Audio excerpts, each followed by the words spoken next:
So joining me now is Colby Hall, NewsNation media contributor and founding editor of political website Mediaite. Colby, great to see you. So Nichole. Lots of critics of this. We heard that Bannon is potentially mulling a run, but critics are saying that Newsom is also trying to broaden his appeal so he can make a presidential run.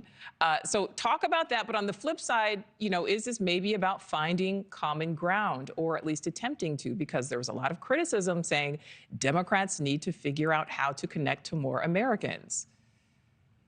Well, I don't think it's realistic that Steve Bannon will run for office. Or if he does, it will be one of those things where he's selling books and getting attention. I don't think that's a viable option. On the other hand, I think Gavin Newsom is the whole reason for these podcasts and engaging with conservative voices is precisely about throwing his hat in the 2028 ring. And it's bizarre to be just under 4 years away from that conversation. I, for one, love it. I think it's great. Yes, there's criticism for engaging people, but look, Adam Kinzinger is, Steve Bannon has a huge platform. Doing a podcast with Gavin Newsom doesn't make him any stronger. But I do think that it's great, and it's long past time that we had political leaders that were willing to engage with ideological foes, especially in a policy-driven conversation that is mutually respectful. I mean, it's sort of the underpinning, it's sort of the DNA of the NewsNation value proposition, right? Like, we shouldn't be afraid of ideas, and we should have conversations with people with whom we disagree in a convivial, collaborative way. So I love it. I don't like Steve Bannon. I think there's plenty of room to criticize Gavin Newsom, the job he's done as governor.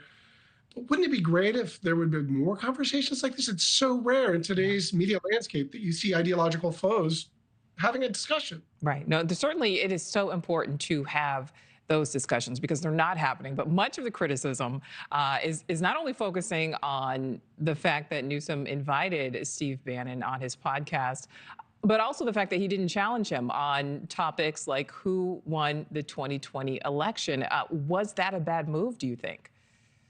I think you got to pick your battles. I've done a ton of interviews on both sides of a camera, right? And you have to sort of, I hate to say it, it's sort of weird, but it's kind of like a date. It's like you're hosting a dinner party. And if you know that you're going to ask a conversation that's going to elicit a negative reaction, why even go there? Would anyone be surprised to hear Steve Bannon say that he thinks the 2020 election was rigged? No, I mean, he says that all the time. So why even have that conversation, right? I think that's in the water. And instead, they focused on things that they, sort of agreed on. Like they both don't like Elon Musk and think he's a pernicious force in the government. That's nutty because both Newsom and Bannon are taking sort of a populist approach just from very different angles. Like, it's not a partisan line, it's almost a circle. And they're like here, and they're a lot closer in that regard than people think. So I think it was a savvy move for both. And again, of course, he did Charlie Kirk and Michael Savage. So this is a thing that he's doing. Well, and I want to talk about that because, the debut episode was last week. Newsom had Charlie Kirk on there, agreed with him that it's, quote, deeply unfair for transgender students to play in female sports. Let's listen to that.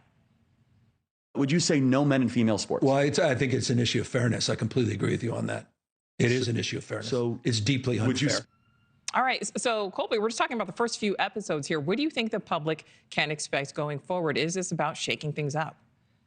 I think it is. I think he's going to run out of people that he can talk to. The thing about the other part of that single part of the interview is Newsom admitted that he had it wrong. And he admitted that he had a few things wrong, like Latinx and defund the police and BLM. And I think we're at a point now where, people, instead of getting mad at people for flip-flopping or being wishy-washy, I give him credit for admitting that he had it wrong and he's willing to evolve on issues. Certainly Trump has done that.